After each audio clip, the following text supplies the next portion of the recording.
Olá, galera, tudo bem, turma? Tudo bem com vocês? Eu estou aqui hoje com a parte 2 da nossa aula de espirometria. Eu estou com o fisioterapeuta Thiago Sobral. Ele é fisioterapeuta especialista em terapia intensiva adulto, também habilitado pela Sociedade Brasileira de Pneumologia. Ele é habilitado técnico para realizar o exame de espirometria. Nessa parte B da aula, nós vamos observar coisas bem interessantes. Nós já falamos da espirometria, o que ela é, o que ela dá como diagnóstico. Eu te falou também um pouquinho para que ela serve, as indicações e objetivos. Falamos um pouquinho do exame de espirometria e classificamos a espirometria em restritiva, obstrutiva ou mista. Então, a gente aprendeu esses 3 itens e agora eu vou chamar o Thiago que falar com ele e vamos soltar algumas perguntas para ele. Tudo bem, Thiago? Como é que você Tudo está, amigo? bem, boa noite. Tudo Boa noite, ótimo. amigão. Tranquilo? Beleza, Thiago. Eu vou Certo. começar falando aqui, fazendo algumas perguntas, vou direcionar aqui a nossa entrevista. Primeira pergunta, Thiago. Começa a rotina e qual a função do fisioterapeuta na espirometria? Boa noite para os alunos aí também. Primeiro, em relação à nossa rotina, né? A gente atende a nível ambulatorial, fazendo os testes de função pulmonar, e a nossa maior demanda é principalmente o paciente idoso. Visto que as maiores alterações elas vêm em função do tempo e da idade, né? Tanto obstrutiva como restritiva. Pacientes que são fumantes vão sentir, quando eles estão mais idosos, eles começam a sentir os problemas relacionados à utilização do cigarro, né? Às vezes também aparece bastante criança por conta de asma, né? Crianças têm bastante cometimento por asmas e em alguns casos aparecem pessoas em relação à asma também às vezes aparecem adultos que não são diagnosticados quando criança e apresentam essa asma e essa falta de ar e vão descobrir que possuem asma já na fase adulta. Entendi. Em relação à rotina que tu me perguntou, né? Isso, qual a função do físio lá? Como é que tu faz? A Na parte... função do fisioterapeuta. A função do fisioterapeuta no teste de função pulmonar, ele é primeiramente que os profissionais habilitados para fazer o teste de função pulmonar não precisa necessariamente ser pela Sociedade Brasileira de Pneumologia, não precisa ser essencialmente um fisioterapeuta ou um enfermeiro. No curso que eu fiz na sociedade, pelo menos, tinha também pessoas de nível médio, né, que tinham um nível médio. Só que Perfeito. a prova que a gente faz, ela é uma prova de nível teórico muito alto, entende? Então, tipo Perfeito. assim, a gente não precisa saber fazer o exame. A gente precisa saber basicamente tudo que o médico sabe também para interpretar aquele exame, porque eles acabam Perfeito. perguntando na prova. Perfeito. Então, tipo assim, o que eu percebi lá na prova que eu fiz lá em Brasília é que muitos dos que passaram, eles tinham formação, ou eram fisioterapeutas, ou eram enfermeiros, e raros eram os casos de pessoas que tinham nível médio que estavam passando na prova, né? Só os que realmente estudaram bastante conteúdo que Entendi. que o curso deu, né? Entendi. Deixa Aí eu a entender nossa aqui. função...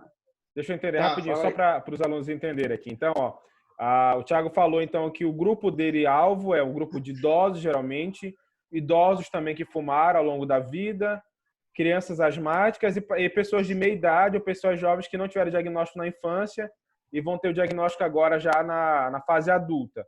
Ele falou Isso. também E que... na fase adulta também, Marlon, só para completar, a gente tem é, bastante pacientes que têm distúrbio restritivo, que apresentaram derrame pleural, Olha que pacientes bacana. pós-operatório, que vão lá para fazer o controle, né, realmente da questão da função pulmonar desses pacientes. Perfeito, perfeito. A função da fisioterapia, o Thiago falou que o exame pode ser realizado tanto por um profissional de nível superior como de nível médio, mas ele falou algo interessante, né? Que a prova é pesada realmente. Ele tem que saber até o diagnóstico, ele tem que saber dar o diagnóstico durante a prova, apesar que ele vai falar agora da função dele com o médico. O Thiago também não falei no começo, o Thiago trabalha com um médico habilitado da pneumo, que é o pneumologista Odilton, e ele trabalha junto com ele, é o parceiro dele. Vai falar agora um pouquinho da função dele na parte de consultório. Vamos lá, Thiago. Tá. Falando um pouco da questão da função, né? Muitas vezes a gente, como eu já sou um profissional fisioterapeuta, especialista, então ele acaba confiando mais em mim, entende? Perfeito. Então, muitas vezes o que a gente faz? A gente acaba iniciando o exame até mesmo antes do médico estar presente, mas no final ele chega e lauda tudo, entende? Porque eu como fisioterapeuta, como técnico, eu não posso laudar esse exame. Perfeito. Então, o médico tem que laudar o exame. Então, não adianta eu comprar um espirômetro, sair fazer espirometria e não ter o carimbo CRM como pneumologista, entende? Perfeito. Então, ele acaba, a gente chega mais cedo, faz os exames, porque a demanda é muito alta, né? O Thiago, E fala um ele pouquinho dessa chega demanda, depois geralmente. Qual é a média de paciente que tu tem, geralmente, de espiro por dia? Pra de galera... espirometria por dia, a gente tem em média aí de 6 a 10 pacientes, atendendo 3 dias da semana, né? Terça, quarta e quinta. Entendi. Aí tem paciente de todos os locais aqui da região oeste, né? Porque praticamente só tem o Dr. Dilton como pneumologista e fazendo esse exame aqui em Santarém. Então vem Perfeito. gente de Oriximiná, até prefeito já foi dessas regiões aqui ao redor de Santarém. Tem bastante gente. Legal, legal. Então, deixa eu entender. O fisioterapeuta, ele realiza o exame, né? Ele faz a parte técnica do exame. Como tu já é um fisioterapeuta especialista também nessa área também, o médico confia até tu realmente começar o exame sem... Ele Aí finaliza com eu lauda. isso. Aí como é que eu faço lá? Além de eu começar o exame, eu faço o exame, já faço o exame, já laudo. Aí no final ele pega e carimba e assina e verifica o que Perfeito. tem de certo e o que tem de errado. Se tiver alguma coisa errada, eu faço a alteração, imprimo de novo e entrego para o paciente, né? Perfeito, perfeito. Interessante. Muito bom, Thiago. Bem esclarecedor. Thiago, pergunta 2 aí. Me fala um pouquinho, eu não falei na aula, eu falei só um pedacinho na aula que tem um exame também que ele pode ser repetido, que é quando o paciente utiliza o broncodilatador. Então, a gente tem um paciente que é obstrutivo, no caso, suspeita de obstrução logo no primeiro exame. Como é que é esse exame com o broncodilatador? Explica pra galera aí, por favor. Tá. Assim, a gente costuma fazer o broncodilatador nos pacientes que têm distúrbios obstrutivos ou distúrbios mistos. Ainda tem alguns casos que o exame pode dar normal, só que acho que tu explicou na tua aula, tem um valor lá que é FEF 2575, que vai medir o fluxo entre o momento de 25% da curva de fluxo e o momento de 75%. Nesse espaço nesse espaço de porcentagem do fluxo, até chegar ao pico de fluxo expiratório, ele vai avaliar essa curva e vai te dar um valor que é mais voltado para a obstrução de pequenas vias aéreas, ou Perfeito. seja, indicativo de asma. Aí, nesses casos, a gente também faz o broncodilatador. Então, pacientes que apresentaram valores para um distúrbio obstrutivo no primeiro momento, pacientes que apresentaram valor de FEF 2575 também diminuído, e para pacientes que apresentaram valores para distúrbio misto, ou seja, valores entre a capacidade vital forçada e o VF1 aproximados, né? Entendi. Beleza. Então, ó, só para explicar para a galera que não entendeu mais o termo, a parte técnica, é o seguinte, turma. O que o Thiago falou? Que no volume, o volume expirado forçado é o marcador que ele utiliza para obstrução. A gente falou na aula que para dizer que o indivíduo é obstrutivo, você divide a relação, né? A relação tá VF1, capacidade vital forçada, ou seja, quanto o indivíduo conseguiu expirar por quanto ele conseguiu encher. Porém, tem algo interessante que ele falou aí, ó. Ele avalia entre 25% a 75%. Então, se a manobra é expiratória, o 0% começa do alvéolo e o ar começa a sair. Alvéolo, pequenas vias aéreas, bronquíolos, até chegar na via aérea mais alta. Quando ele fala de 25% a 75%, esse 25%, geralmente o ar ainda está em pequenas vias aéreas, que é a parte de bronquíolo, que tem musculatura lisa, que pode responder ao broncodilatador. Então, esse VF forçado, aí de 20 a 75%, é para avaliar se nesse pedaço que o ar está passando, ele responde ou não à medicação. E você acaba fazendo de novo o exame, né, Thiago? Quanto tempo tu espera? Isso aí. Aí como é que é o procedimento? Tem a técnica, né? Geralmente a gente utiliza o salbutamol, Salbutamol. que a gente utiliza ele com puff, né? Modo inalatório. Então, como é que a gente faz? A gente coloca o espaçador nos lábios do paciente, pede para ele vedar bem a boca. Entendi. E dá 2 puffzinhos. Nesse momento, como é que eu peço para o paciente? Eu falo assim: quando eu apertar a bombinha, assim, eu puxo o ar bem fundo. Aí eu falo, puxa o ar, aí ele começa a puxar. Quando ele começa a puxar, eu aperto a bombinha. Então eu dou 2 puffs. Aí enche o peito, segura. Aí ele segura 10 segundos. Aí eu conto para ele. 1, 2, 3, até 10. Aí eu falo, respire normalmente. Aí ele respira. Aí depois eu repito isso mais uma vez. Geralmente, paciente adulto, a gente faz isso, a gente faz 4 puffs. E em criança, a gente faz apenas 2. Entendi.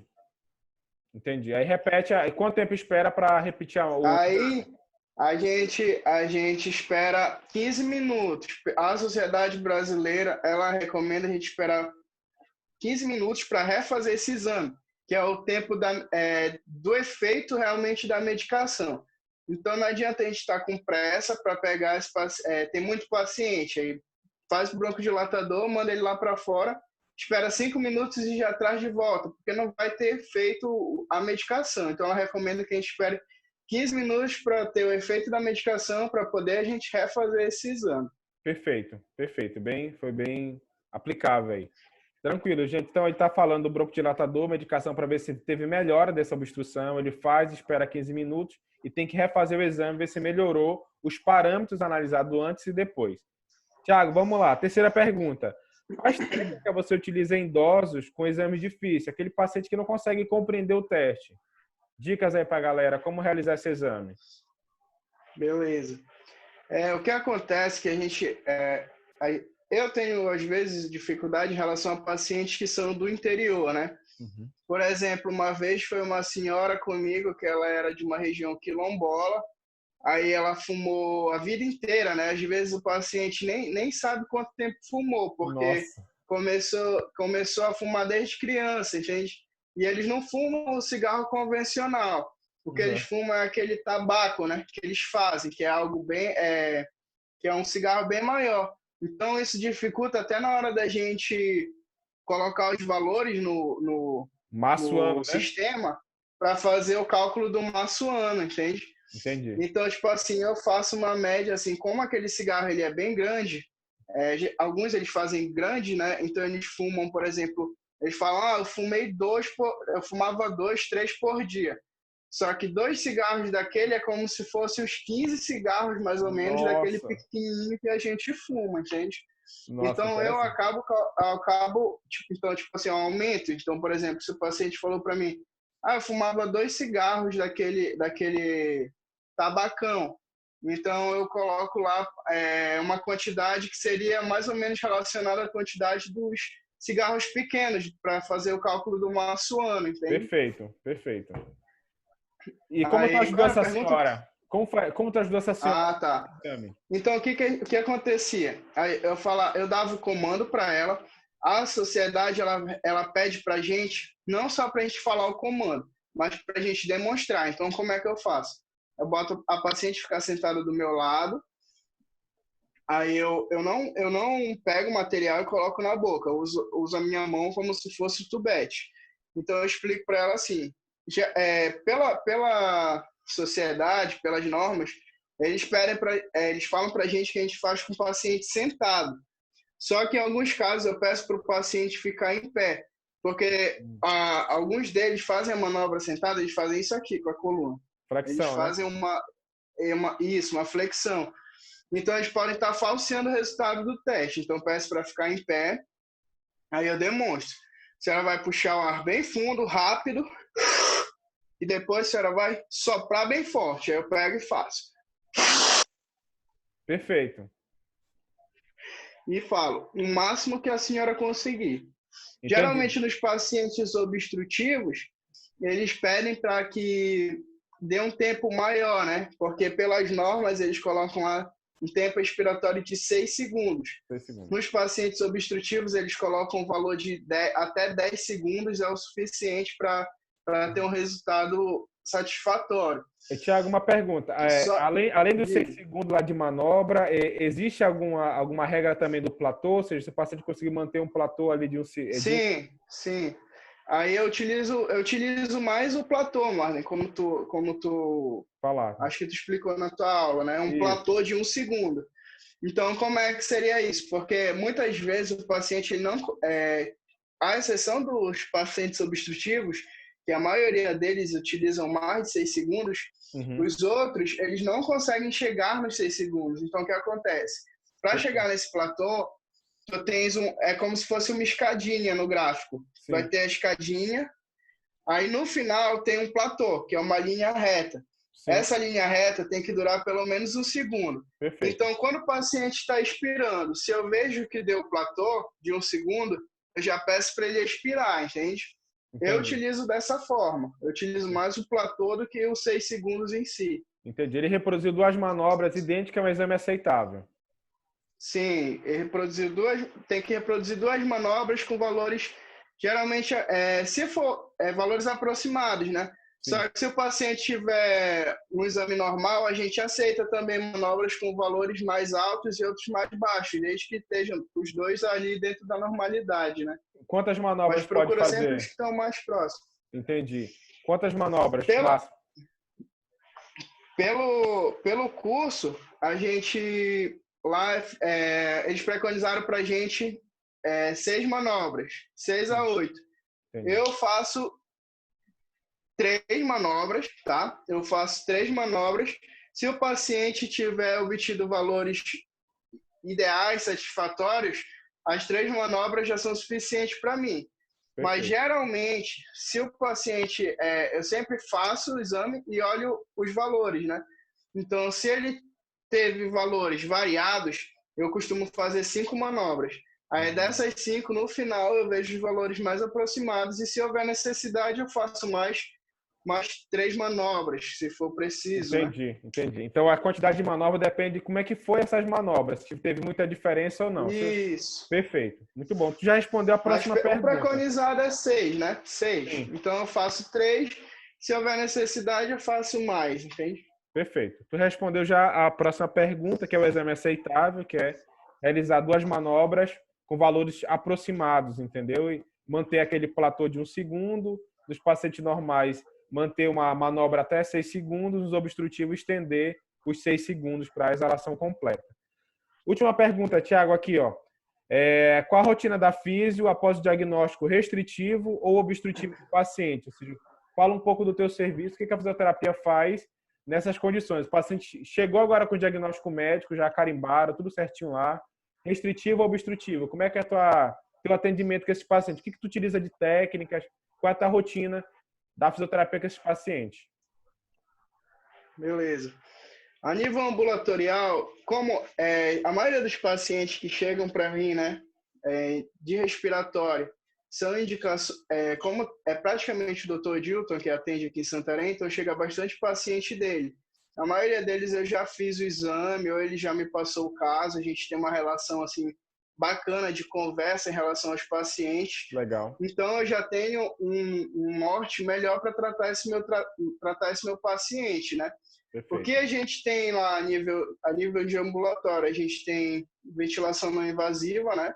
A gente utiliza o CPAP. Aí eu dei preferência em ter no consultório as máscaras orofacial e máscara total face, né? Que são as que se adaptam melhor no rosto do paciente, tem uma aceitação melhor por parte do paciente. Perfeito. Além disso, a gente tem utiliza também exercícios aeróbicos com esteira, bicicleta. e fortalecimento, tanto de membros superiores quanto membros inferiores. Às vezes a gente utiliza também o jump, faixa elástica, para estar reabilitando esses pacientes. E a fisioterapia, ela melhora consideravelmente o quadro desses pacientes. Entendi. Por exemplo, já teve paciente que chegou lá comigo com distúrbio obstrutivo, com uma capacidade vital bastante reduzida. Aí a gente faz o tratamento dele, faz 10 sessões, às vezes 20, dependendo da solicitação do médico. E eu já cheguei a refazer esse exame no paciente, o paciente ter melhorado o distúrbio obstrutivo com a fisioterapia associada às medicações, e o distúrbio e a capacidade vital desse paciente já está dentro ali da normalidade, entende? Que bacana. Então é bastante benéfico para os pacientes. Sobre especificamente a ventilação não invasiva, que eu vou puxar um pouco a sardinha aqui para a minha disciplina, quem são os melhores respondedores que tu tem para modificação de exame? Ou seja, aquele paciente que você fez a terapia respiratória com CPAP e melhorou consideravelmente depois com o segundo exame da espirometria. O restritivo ou obstrutivo? Quem tem melhor relação? Obstrutivo. Perfeito. Tranquilo, respondeu a galera. Paciente obstrutivo. Perfeito. Melhor respondedor, então, a terapia respiratória. Perfeito? Tiago, então acho que foi isso aí. Respondeu todas as perguntas. Exatamente. Obstrutivo e o paciente com distúrbio misto também, ele acaba tendo uma resposta bacana. Beleza. Tiago, então, muito obrigado, entendeu? Aí as perguntas e as respostas aí. Dá um feedback pessoal aí, galera. Obrigado. A gente teve o Tiago com a gente na nossa live, aqui na nossa aula, na parte B. Aí ele vai dar um pronunciamento, uma palavrinha para vocês aí, de incentivo. Beleza? Tiago, dá uma palavra disso. Ele está cortando um pouquinho o áudio. Galera. Beleza. Tá. Galera, estuda. Primeiramente é estudar. Ninguém vai conseguir nada se a gente não tiver o estudo, não tiver buscando cursos de aperfeiçoamento, a gente acaba não aprendendo. Só o livro é muito pouco para a gente. A gente tem que ir para a prática, tem que fazer curso de aperfeiçoamento, aprender com quem tá fazendo coisas diferentes, entendeu? O Marlon sabe que ele acompanha aí bastante página. Ângelo Roncalhos, uns caras que são feras aí, tanto na ventilação invasiva, não invasiva. Então, o que eu falo para vocês em relação a aprendizado, cursos, é principalmente a questão de conhecer coisas novas. Lá em Brasília, que foi onde eu fui fazer o curso, a gente conheceu equipamentos lá que o representante de vendas da Sociedade de Pneumologia, ele mostrou equipamentos para a gente que ainda não tinham nem sido lançados, entende? Ele mostrou para a gente equipamento de avaliar, um PIC-Flu portátil que tu utiliza assim, tu pode colocar no teu celular e utilizar, entende? Para avaliar teu paciente a nível ambulatorial. Ele mostrou o espirômetro deles lá da Sociedade Brasileira, que ele também é portátil, tem um software bacana que está sempre sendo atualizado por eles. Então, tu acaba conhecendo equipamentos novos, aprende a utilizar eles também, e é uma coisa muito interessante para a gente, esse contato não só com as sociedades, mas com esses representantes. É até bom fazer contato, né, para a gente poder ter acesso a esses equipamentos quando forem lançados, né? Perfeito. Beleza, Tiago. Acho que é isso aí. Muito obrigado, entendeu? Valeu, entendeu?